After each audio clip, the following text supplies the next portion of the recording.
जी अस्सलाम वालेकुम। जी व्यूअर्स, हम सॉरी फॉर द डिले, हम अभी बस स्टार्ट करने लगे हैं। Along with me are Mohammad Waseem, head of research, Syed Salman Akhtar, chief investment officer shortly हमें ज्वाइन करेंगे। वसीम, आप अगर स्टार्ट कर लें, मीनवाइल फिर जब सलमान ज्वाइन करेंगे तो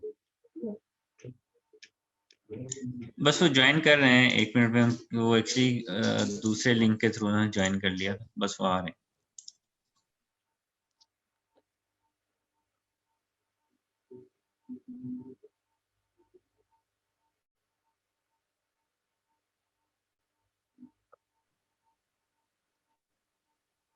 जी अस्सलाम वालेकुम जी सलमान।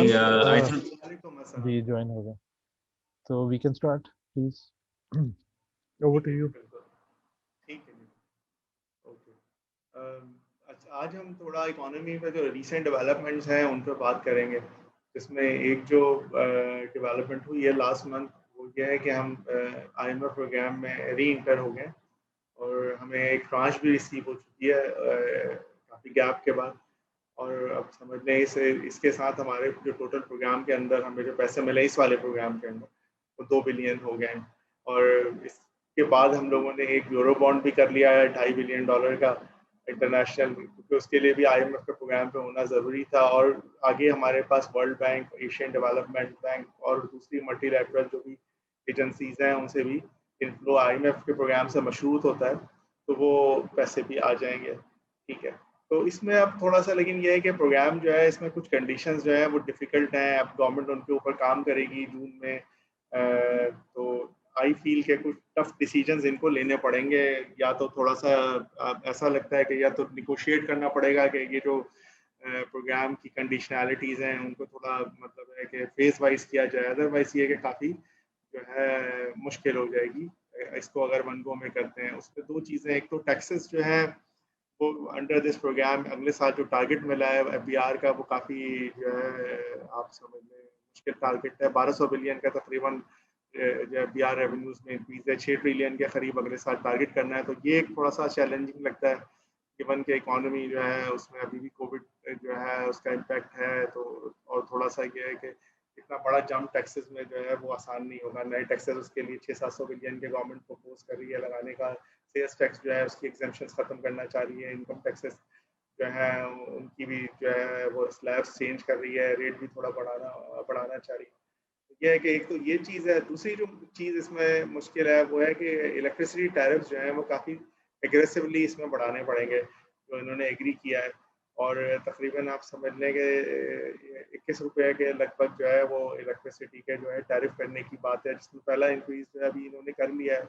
आगे जून में भी इंक्रीज है, सितंबर में भी है। तो ये अगर ये करते हैं तो उससे इन्फ्लेशन पे भी काफ़ी इम्पेक्ट होगा, मासेस के लिए भी थोड़ा सा मुश्किल होगा इसको एक्सेप्ट करना। तो ये थोड़ी सी चीज़ें हैं। हुआ ये है कि इस प्रोग्राम के फ़ौरन बाद जो है वो हफीज़ शेख साहब जो है उनकी छुट्टी हो गई है।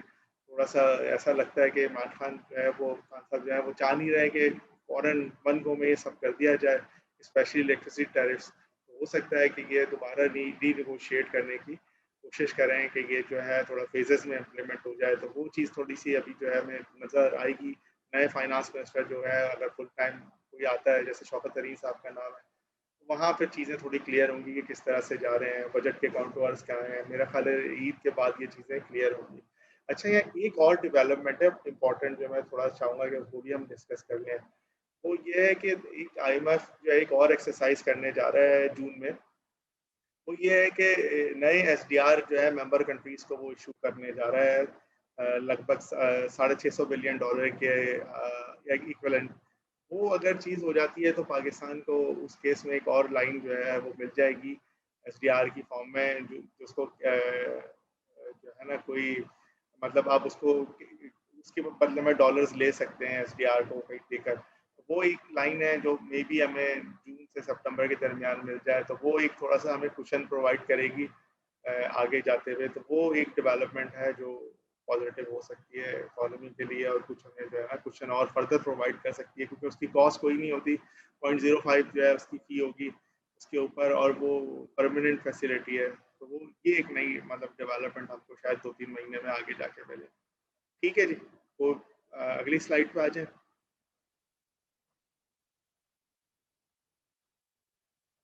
ओके, बाकी थोड़ा सा हम लोग जो एक्सटर्नल अकाउंट पे भी बात करते हैं। पिछले जो है 8 महीने में एक्सटर्नल अकाउंट पोजीशन काफ़ी अच्छी रही। बेसिकली वो ड्राइव हुई है रेमिटेंसेस से। रेमिटेंसेस ग्रोथ जो है वो बहुत ही अच्छी रही है, अबव एक्सपेक्टेशन रही है। इस महीने भी रेमिटेंसेस का नंबर जो है वो $2.7 बिलियन आया। अब ऐसा लगता है कि $28 बिलियन तक हमारी रेमिटेंसेस पहुंच जाएंगी। एक तो ये बहुत पॉजिटिव डेवलपमेंट हुई है।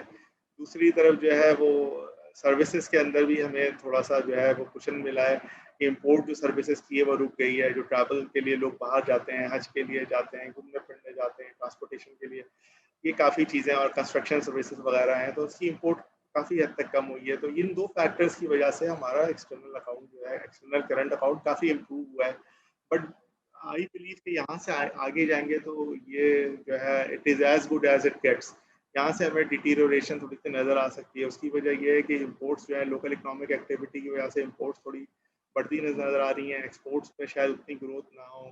उसमें एक वजह तो बड़ी ये है कि जो है थोड़ा सा कोविड की वजह से ग्लोबल इकोनॉमी भी थोड़ा सा दोबारा से 2-3 महीने शायद शट डाउन रहा है।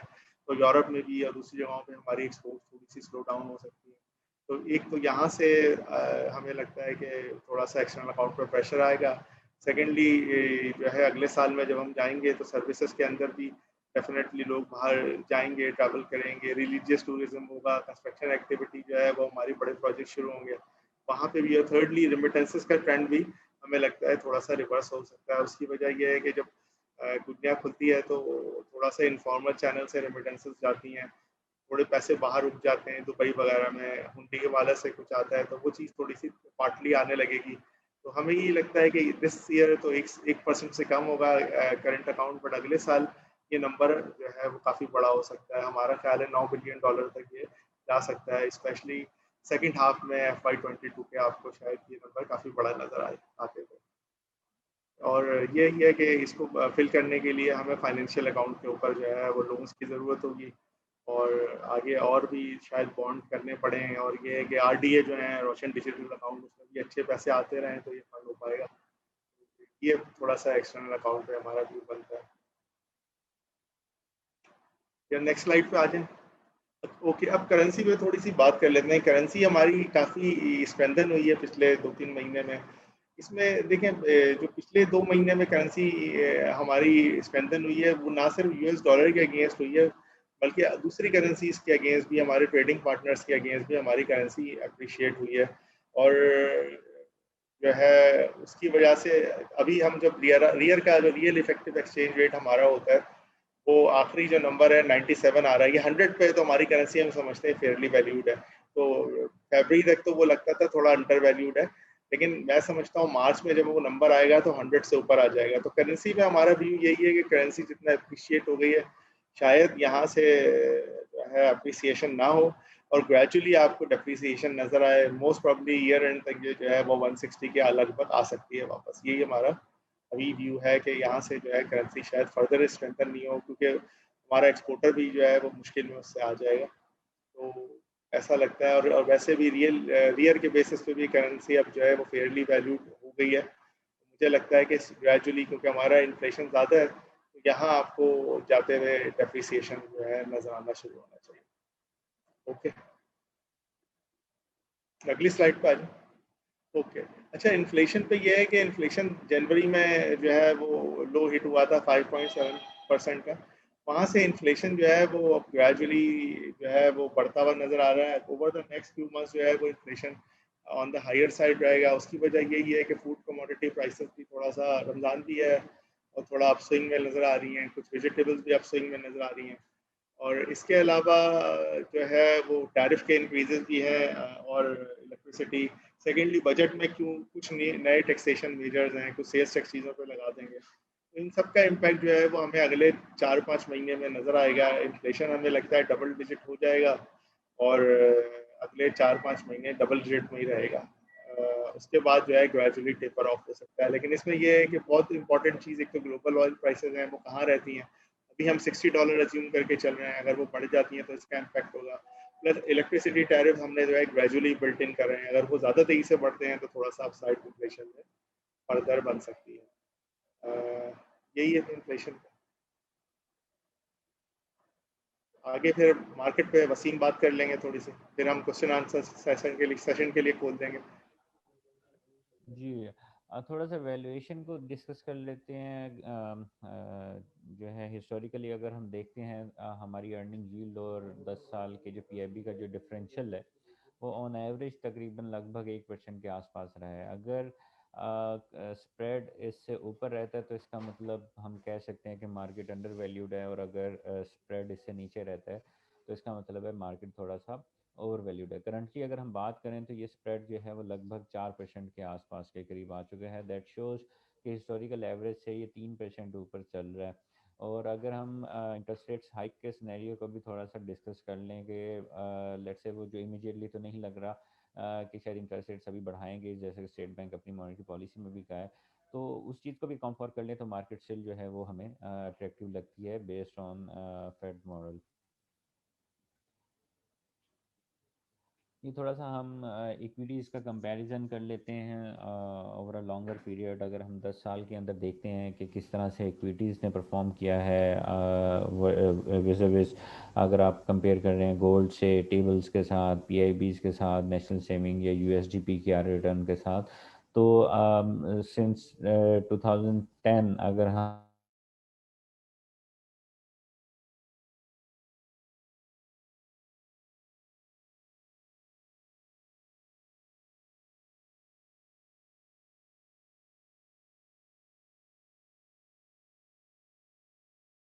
इन द लॉन्गर रन हम बात कह सकते हैं कि इक्विटीज़ जो हैं वो बाकी एसेट क्लासेस को एक कंफर्टेबली मार्जिन से जो है वो आउट परफॉर्म करती है। एंड डिपेंड करता है कि इन्वेस्टर की रिस्क प्रोफाइल क्या है, उसके हिसाब से इन्वेस्टर्स को जो है इक्विटीज़ के अंदर या अपनी एसेट एलोकेशन करनी चाहिए। लेकिन अगर आपका होराइजन लंबा है, 5-10 साल जैसा होराइजन है, टाइम पीरियड है, उसके अंदर इक्विटीज़ जो है वो कंफर्टेबली जो है वो आउट परफॉर्म करती हैं बाकी एसेट क्लास को। जी जी अच्छा, एक तो थोड़ा सा इस पे अगर वसीम जो नेक्स्ट मॉनेटरी पॉलिसी है उसमें क्या हमारी एक्सपेक्टेशंस होंगी?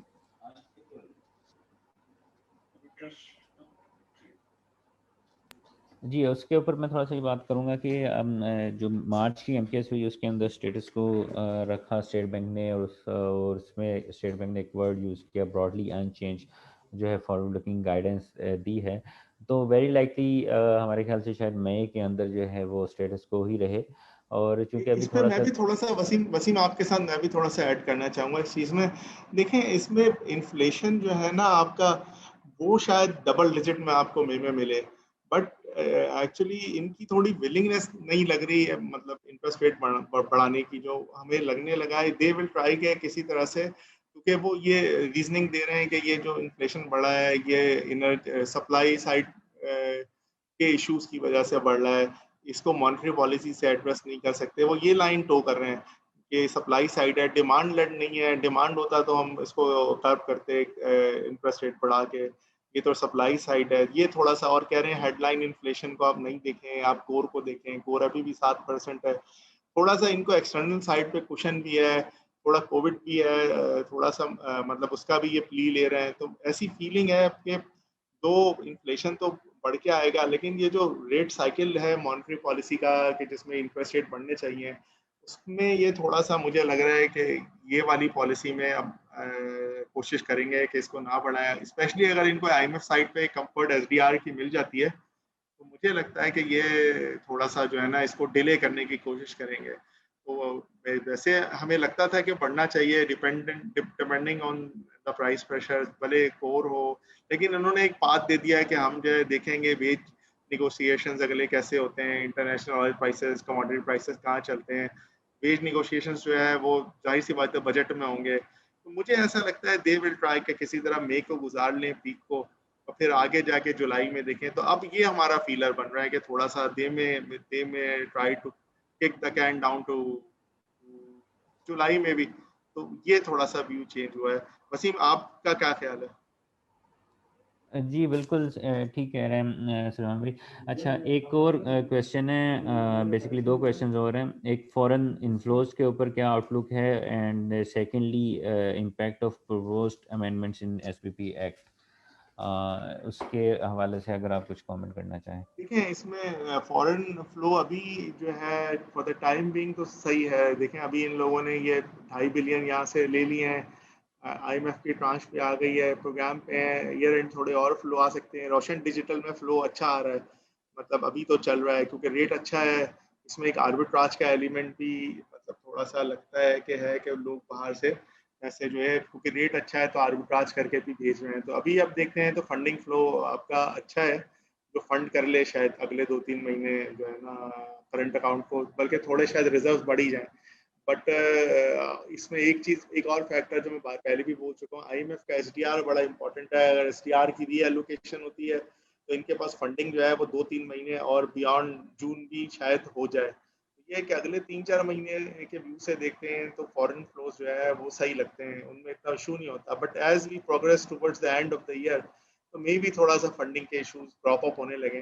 बट क्योंकि हमारा होराइजन अगले 3-4 महीने का अगर हम देख रहे होते हैं तो वहाँ हमें कोई इशू नहीं लगता फंडिंग का अभी जून तक, और मे बी SDR हो जाए तो जुलाई अगस्त तक।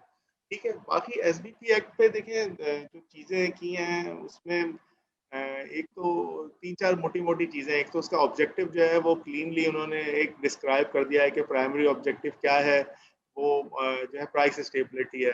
और फिर फाइनेंशियल सिस्टम को देखना, वो सेकेंडरी ऑब्जेक्टिव है कि वो फाइनेंशियल कोई शॉक ना आए, फाइनेंशियल सिस्टम आपका रोबस्ट है।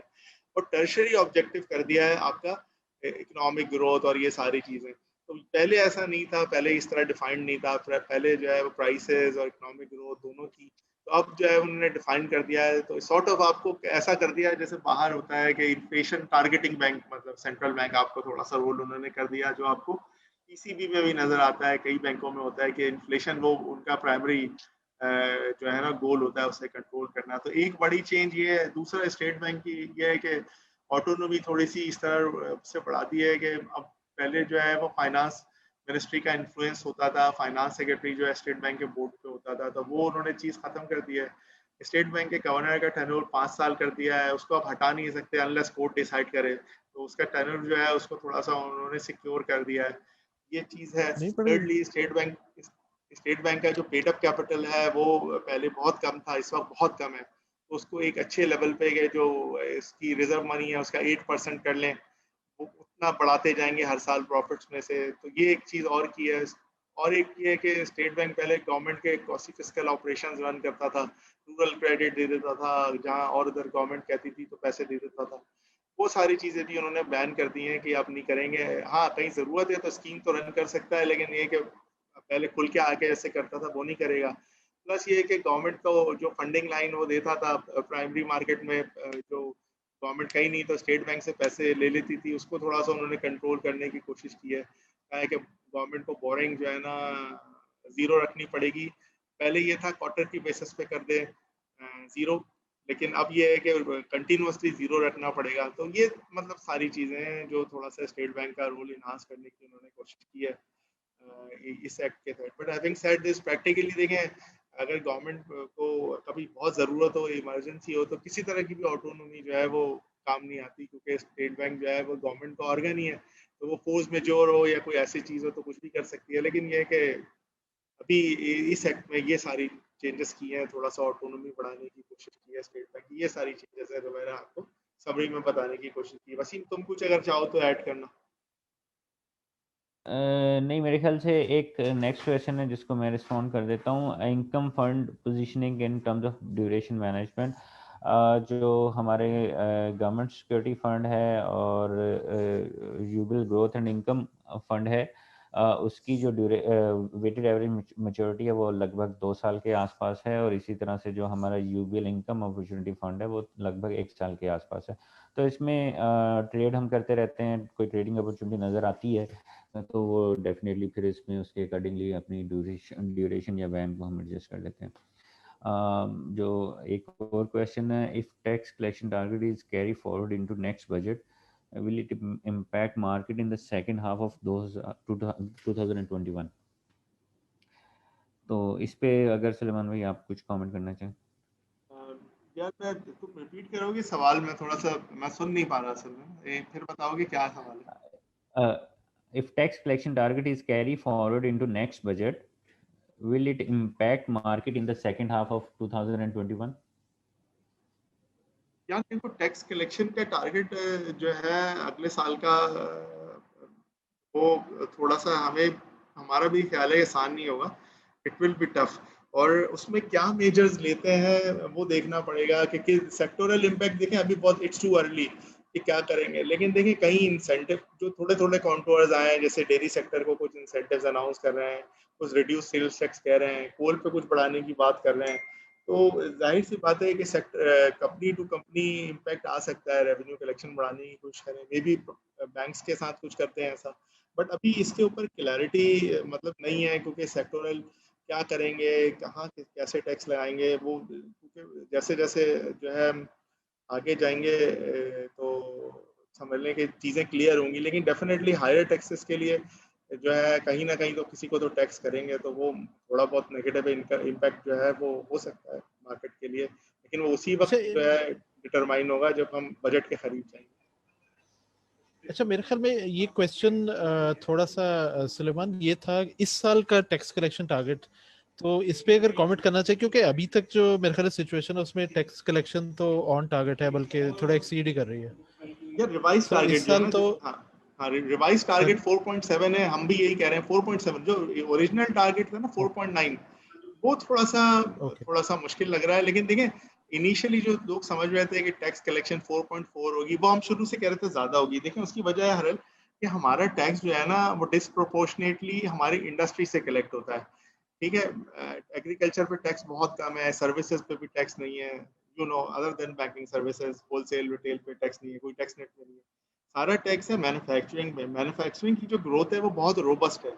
अभी आप जैसे मार्च अप्रैल मई में जाएंगे, जून में जाएंगे, तो आप देखेंगे कि पिछले साल क्योंकि इंडस्ट्री बंद थी, इस साल खुलेगी है तो 40-30% ग्रोथ होगी, वहीं से टैक्स सारा जमा होगा, सीमेंट से, ऑटो से और दूसरी चीज़ों से, प्लस इलेक्ट्रिसिटी वगैरह के रेट बढ़ेंगे तो वहाँ पे भी टैक्स बढ़ जाएगा। तो इस वजह से जो है ना इस साल की टैक्स कलेक्शन जो है वो इनिशियली जो लगती थी उससे काफ़ी ज़्यादा बेहतर लगती है, और जो इनका टारगेट है वो समझ लें 4.7 का, वो हमें लगता है इजीली हो जाएगा। अच्छा, जहाँ तक ग्रोथ की ताल्लुक है तो ग्रोथ में हमें लगता है इस साल ग्रोथ अच्छी होगी, अगले साल का ग्रोथ टारगेट थोड़ा मुश्किल होगा, बट इस साल जो देखिए इनिशियली ये 1-2% कह रहे थे, हमारा शुरू से ख्याल था कि ग्रोथ शायद 4% तक आ जाए, अभी भी हमारा यही व्यू है कि 4% से तक ग्रोथ आ जाएगी। उसकी वजह ये है कि वीट की प्रोडक्शन भी, वीट का बड़ा शेयर है एग्रीकल्चर में, मेजर क्रॉप्स में, तो वहाँ अब जो आखिरी नंबर हमें मिल रहे हैं सुनने को वो बहुत बेहतर है। प्लस ये कि मैन्युफैक्चरिंग ग्रोथ जो है वो शायद बहुत अच्छी हो आखिरी क्वार्टर में जाके, तो हो सकता है कि ये नंबर जो है ना जो पहले 1-2 थे अब 3 के करीब आ गए। मुझे लगता है इस साल की ग्रोथ 4% में भी 4% को एक्सीड कर जाए या 4 तक जा सकती है, अगर मतलब है कि इन नंबर्स को हम आगे जो है वो प्रोजेक्ट करते हैं। अगले साल हाँ दे आर टारगेटिंग अबव 4%, वो थोड़ा चैलेंजिंग हो सकता है, क्योंकि वहाँ ग्रोथ के लिए जो है वो जाहिर सी बात है कि इस वाली बेस के ऊपर ग्रोथ लेके आनी होगी, तो वो थोड़ा सा टफ हो सकता है। अच्छा, एक सवाल है बेसिकली स्टॉक फंड से रिलेटेड के अंडर परफॉर्मेंस रही है as compared to KSE 100 in first quarter, going forward कैसी परफॉर्मेंस देख रहे हैं अगर हम KSE 100 से कंपेयर करते हैं तो? देखिए इस पे मेरा ये ख्याल है कि फर्स्ट क्वार्टर में कुछ हुआ ये है कि जो चीज़ें चली मार्केट में वो बेसिकली फंडामेंटल्स के अलावा चल गई हैं, कुछ जो एक्टिविटी हुई है कुछ चीज़ों में, जैसे रिफाइनरीज हैं वो काफ़ी हद तक चली हैं, और जो इसके अलावा टेक स्टॉक्स हैं वो बहुत ज़्यादा डिस्प्रोपोर्शनेटली चले हैं, तो वहाँ हमारे एक्सपोजर थोड़े कम थे वो, लेकिन हमारी कॉन्शियस मतलब वो डिसीजन था, क्योंकि वहाँ हमें वैल्यूएशन जो है वो हम उनसे एग्री नहीं करते। हमने जो चीज़ें हमारे पास पड़ी हैं वो फंडामेंटली उनमें हमें लगता है कि अच्छी वैल्यू है और इवेंचुअली वो अनलॉक हो जाएगी। तो मुझे ऐसा लगता है एज द ईयर प्रोग्रेस है, सेकंड क्वार्टर थर्ड क्वार्टर हम लोग इंशाल्लाह कैचअप कर लेंगे और परफॉर्मेंस यहाँ से जो है सेकंड थर्ड फोर्थ क्वार्टर में इंशाल्लाह इंप्रूवमेंट की तरफ नजर आएगी। अच्छा, एक सवाल है कि IMF के मुताबिक अभी भी इस साल का जीडीपी ग्रोथ का नंबर कम है, तो उसकी वो क्या रिवाइज वजह करेंगे हो अपवर्ड, सकती वो है? आप फिक्र नहीं करें, वो रिवाइज कर देंगे, वो बिहाइंड द कर्व होते हैं नॉर्मली। हमारा अब ग्रोथ का एस्टिमेट जो है वो ज़्यादा ही है। स्टेट देखें गवर्नमेंट ने भी 3% कर दिया है। आई फील गवर्नमेंट जैसे साल खत्म होगा 4 पे ले आएगी, तो IMF जो है वो भी एक्चुअल ग्रोथ ही जब 4 होगी तो टारगेट क्या 1 रखे हैं 2 रखे हैं, वो तो एक्चुअल ग्रोथ है 3 से 4 बहुत आराम से लग रही है हो जाएगी। ठीक है। एक और सवाल है कि किसी तरीके से रिटेल सेक्टर को टैक्स नेट के अंदर लेके आया जा सकता है? देखिए तरीके तो बहुत हैं, आप जो है वो अगर करना चाहें, विलिंगनेस हो तो शबर ज़ैदी साहब आए थे, उन्होंने बड़ी कोशिश की थी कि जो बड़ी परचेजेज हों वो जो है उसके लिए CNIC की कंडीशन रख दें कि चलें 50,000 या 25,000 से ज़्यादा कोई अगर बड़ी ट्रांजैक्शन कर रहा है तो वो आप जो है उसका NIC लें, या दूसरा तरीका ये कि आप कैश से पेमेंट ही नहीं लें, आप कहें यार आप क्रेडिट कार्ड से, डेबिट कार्ड जैसे ग्लोबली इस्तेमाल होता है उससे पेमेंट करो। तो मतलब चीज़ें हैं, ऐसा है नहीं कि नहीं हो सकता। फिर हुआ ये कि होलसेलर्स रिटेलर्स ने बड़े शोर किया, फिर वो लिमिट 2 लाख हो गई, लेकिन अब वो कहाँ चल गई पता नहीं। इसमें मैं ये समझता हूँ विलिंगनेस का इशू है, कैपेसिटी हो सकती है इकोनॉमी के अंदर। 5,000 का नोट आप खत्म करते हैं वेरी इजी, ये नोट जो है वो होर्डिंग के लिए इस्तेमाल होता है, और कोशिश करें कि बियॉन्ड अ पॉइंट जो ट्रांजेक्शन हो रहे हैं वो कैश के बजाय जो है ना वो कार्ड के थ्रू हो, तो बैंक में आपके पास डेटा आ जाएगा। ये एक बड़ा मतलब तरीका हो सकता है डॉक्यूमेंट करने का। फिर सेकेंडली इनकी चेन को भी पीछे डॉक्यूमेंट किया जा सकता है। It's not know rocket science, it can be done. लेकिन मैं सॉरी टू से आई बिलीव कि इनकी विलिंगनेस नहीं है, विलिंगनेस का मसला है, और ये रोडों पे आ जाते हैं हमेशा। जैसे ये ढाका के अंदर एग्जाम्पल है कि जब उन्होंने डॉक्यूमेंट करने की कोशिश की थी तो लोग रोड पे आ गए थे, लेकिन they did not listen to them, तो वो हो गया था। तो यहाँ पे भी इट इज़ पॉसिबल, एक विलिंगनेस चाहिए हमें, लेकिन क्योंकि हमारे पास FBR की मशीनरी के अंदर भी मसले बहुत हैं, बहुत सारे लोग हैं जिनका घर चलता है ऐसी चीज़ों से, तो इस वजह से ये चीज़ें डॉक्यूमेंट हो नहीं पाती हैं। लेकिन ये है कि ये बहुत आसान है, मतलब इसको करना कोई बड़ी बात नहीं। लेकिन ये आप समझ लें कि हमारी इकोनॉमी का जो है ना इस वक्त 20% होलसेल रिटेल सेक्टर है, और टैक्स में उसका कंट्रीब्यूशन जो है अनफॉर्चुनेटली 1% है। ये तो समझ लें कि बहुत बड़ी जो है ना वो है, अलमिया है, लेकिन क्या कर सकते हैं। जी, डिजिटल करेंसी स्टेट बैंक अगर लॉन्च कर दे तो उससे कुछ इकॉनमी को डॉक्यूमेंट करने में फ़ायदा होगा? देखिए मैं फिर वही कहूँगा, इसमें विलिंगनेस का इशू है। देखिए आज भी जो पैसा है वो बैंकों के अंदर मौजूद है, लोगों का घर पे पैसा है, लेकिन इतना नहीं है। जैसे 30% करेंसी इन सर्कुलेशन है और 70% बैंक डिपॉजिट्स हैं। तो बैंक डिपॉजिट्स भी जिनके पास हैं उनसे अगर जाके पूछा जाए कि जैसे करोड़ रुपए से ऊपर जो डिपॉजिट हैं कई लोगों के हैं, आई थिंक वो नंबर जो है वो 4 लाख है, लेकिन उसमें से जो है वो 1 लाख टैक्स नेट में। तो ऐसा नहीं है कि इन्फॉर्मेशन नहीं है, अभी भी देखें काफ़ी हद तक जो है वो पैसा जो है इलेक्ट्रॉनिक फॉर्म में ही है ना जो बैंकों में है। लेकिन डॉक्यूमेंटेशन करना हो तो आप कर सकते हैं, पूछ सकते हैं। इसी तरह से आपके पास सारा डेटा मौजूद है आज भी कि सेल्स टैक्स जो है वो गैस के सॉरी कमर्शियल इंडस्ट्रियल कंज्यूमर कितने, इलेक्ट्रिसिटी के कमर्शियल इंडस्ट्रियल कंज्यूमर कितने हैं, बट उसके अगेंस्ट जो टैक्स इनवॉइसेस सेल्स टैक्स की या इनकम टैक्स की जनरेट होती है बहुत कम है। तो ऐसी बात नहीं है कि डेटा नहीं है, डेटा है, लेकिन उसको यूज नहीं किया जा सकता। तो स्टेट बैंक की digital currency is a good initiative, definitely efficiency उससे बढ़ेगी, डॉक्यूमेंटेशन में हेल्प हो सकती है। लेकिन ये कि अगर आप करना चाहें तो, अगर नहीं करना चाहें उसमें कोई लूप होल डाल दें तो जैसा अब है वैसे ही तब रहेगा। अभी करेंसी इन सर्कुलेशन 30% हो गई है, ये 21% होती थी मुझे जहां तक याद है। और PTI की जब आई थी जब भी 25% शायद ये 24% थी, तो इनके सामने भी 5% से बड़ी है। तो आई बिलीव ये कोई रॉकेट साइंस नहीं है इसको करना, लेकिन विलिंगनेस का मसला है। तो डिजिटल करेंसी के साथ ऑब्वियसली हो सकता है, लेकिन उसमें लूप होल होगा तो फिर नहीं होगा, जिस तरह अभी भी लूप होल हर जगह। जी मेरे ख्याल से ये आखिरी सवाल था, तो इसको हम कंक्लूड करते हैं। ठीक है, ठीक है, चलिए ठीक है जी, थैंक यू। अच्छा, एक सिर्फ कमेंट करना था बेसिकली। रिसेंटली एक एक हमारा इक्विटी फंड है, अगर उस पर कुछ कमेंट सुलेमान आप भी करना चाहें, यूबीएल फाइनेंशियल सेक्टर फंड, सो इसके बारे में अगर कुछ कमेंट करना चाहें इसके पोर्टफोलियो के बारे में, और इसमें हमने कुछ शेयर भी किया अपने कुछ कस्टमर्स के साथ। इसकी जो अर्निंग यील्ड है, इसकी डिविडेंड यील्ड है, वो ब्रॉडर मार्केट से ज़्यादा, उस पर अगर थोड़ा सा कमेंट कर दें। देखिए इसमें बेसिकली ये है कि मार्केट में इस वक्त बैंक्स जो है आउट ऑफ फेवर है, इसमें इंटरेस्ट नहीं आ रहा। यही मैं पहले भी कन्वीर यही बात एक्सप्लेन बार बार कर रहा था कि जो हमारी परफॉर्मेंस में रिफ्लेक्ट हो रहा है कि जो बड़े सेक्टर्स हैं जिनमें वैल्यू है, जैसे मैं थोड़ी एग्जांपल्स फाइनेंशियल सेक्टर में से ले लेता हूँ। फॉर इंस्टेंस एक हमारी इसमें पिक है यूबीएल।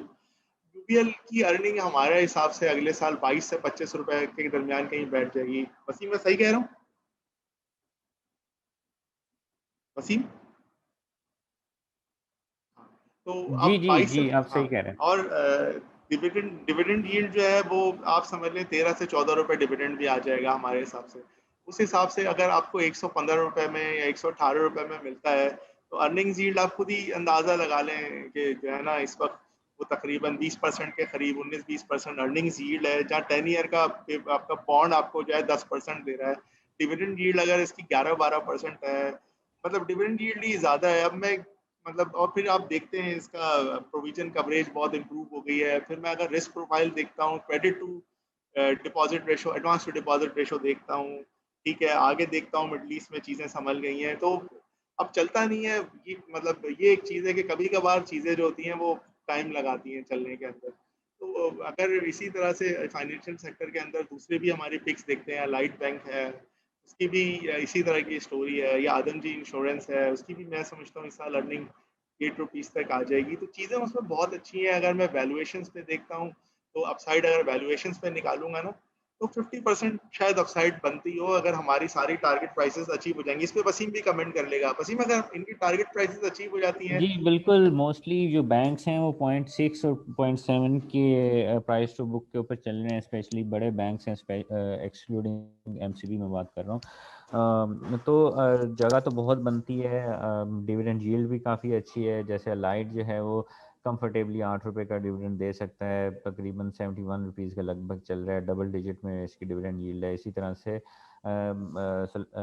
जो है यूबीएल के केस में है 12.5-13 रुपये कंफर्टेबली, या इससे ज़्यादा भी डिविडेंड दे सकता है, 14-15 रुपये तक भी।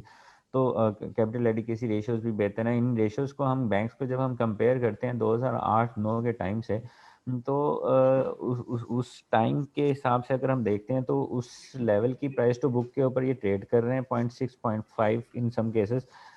लेकिन इनकी जो बैलेंस शीट के दूसरे नंबर्स को जब हम देखते हैं तो वो काफ़ी ज़्यादा बेहतर हैं कंपेयर करते हैं जब हम उस टाइम से। इस पर for example capital adequacy ratios काफ़ी ज़्यादा बेहतर हैं, एनपीएल्स काफ़ी ज़्यादा बेहतर हुए हैं उस टाइम से अगर हम कंपेयर करते हैं 2008 से आज 2020 को कंपेयर करते हैं। कवरेज रेशियोज इनकी काफ़ी ज़्यादा बेहतर है। तो इन ऑल मैट्रिसेस जो है हम बात करते हैं तो बैंक्स हमें जो है वो काफ़ी ज़्यादा अट्रैक्टिव लगते हैं इन टर्म्स ऑफ इनकी जो हम कहते हैं डिविडेंड यील्ड हो गया, अर्निंग यील्ड के हवाले से हो गया, या प्राइस टू बुक हो गया, या इवन प्राइस टू अर्निंग के हवाले से भी। तो मेरे ख्याल से ये मिस प्राइसिंग जो है वो ज़्यादा अरसा रहनी नहीं चाहिए। तो होपफुली जो है ये री रेटिंग होगी बैंक्स की। मसलन अगर HBL 180 की बुक वैल्यू है और 115 पे चल रहा है, UBL 165 की बुक वैल्यू और 113-14 के ऊपर इस वक्त चल रहा है, तो इनकी री रेटिंग तो ड्यू है। तो वो आई थिंक इंटरेस्ट आ जाएगा। फंडामेंटल्स ऐसा है, ऐसा नहीं है कि उनको आप काफ़ी लंबे पीरियड के लिए इग्नोर कर सकते हैं। तो इवेंचुअली वी फील के यहाँ पर वैल्यू है और वो प्राइस के अंदर भी रिफ्लेक्ट होगी।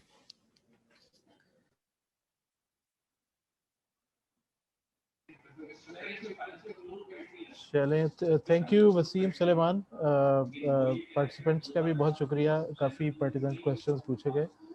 तो अब हम मेरे ख्याल इजाज़त लेते हैं। थैंक यू, खुदा हाफिज़।